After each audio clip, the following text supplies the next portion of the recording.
청백리 황희정승과 탐관오리인 아들 황수신 이야기. 세상에서 제일 어려운 일 중 하나가 자식 교육을 잘 시키는 것인데 동서고금을 보면 훌륭한 아버지 밑에서 막 나간 자식들 이야기가 꽤 많다.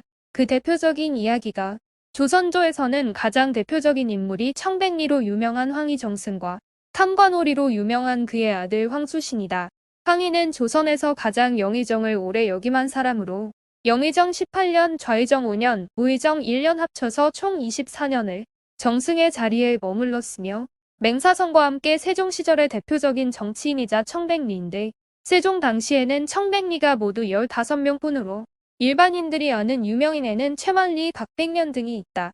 황희는 1363년 공민왕 12년에 태어났으며 1376년 우왕 2년에 응서로 14살의 품계가 없는 녹사록사에 임명되어 관직 생활을 시작했다. 이후 조선 태조와 정종대에는 자신의 소신대로 일을 하여 임금의 명령이라도 거부하는 완고함 때문에 여러 번 파직되어 관직 생활이 평탄하지 못했으나 태종이 왕이 되자 황희의 능력을 높이 평가해서 4년 동안 지신사직에 두어 크게 중용했다. 지신사는 임금의 명령을 전달하고 시행을 감독 및 보고하던 대원의 으뜸으로 지금의 대통령 비서실 장역이다. 이후 이조, 호조, 예조, 형조, 병조, 공조 판서직을 모두 역임하면서 국정 전반에 대해 모르는 것이 없어 크게 신임을 받았다.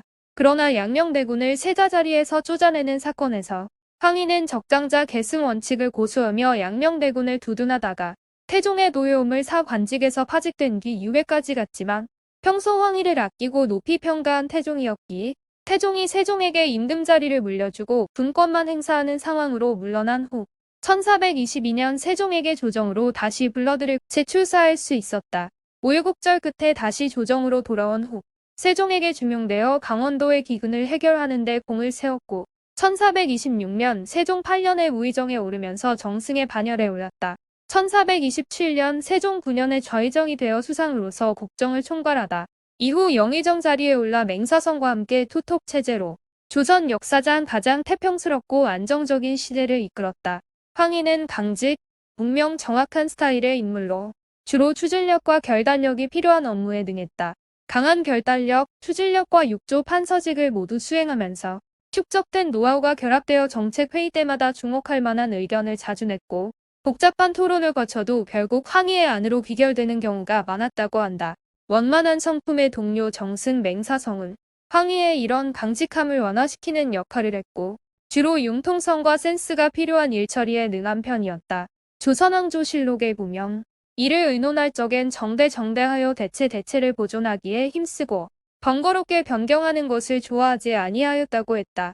그는 정책에 있어서 대체로 보수적인 시각을 견지하고는 했는데 이런 그의 능력이 세종에게 가장 필요하였다. 세종은 스스로 독창적인 주장을 내기도 했고 가능한 모든 논점을 검토한 뒤 정책을 결정했기 때문에 정책의 완성도는 높았지만 그 과정에서 무리한 정책도 종종 나왔으며 온갖 주장이 난립하여 심의가 길어져 쟁점들 사이에서 균형을 잃을 수 있었다.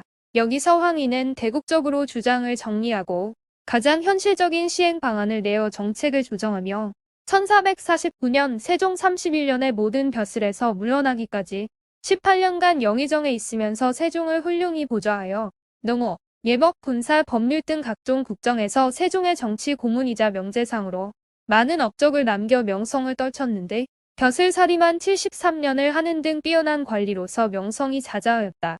하지만 항상 청렴결백했던 것은 아니었다.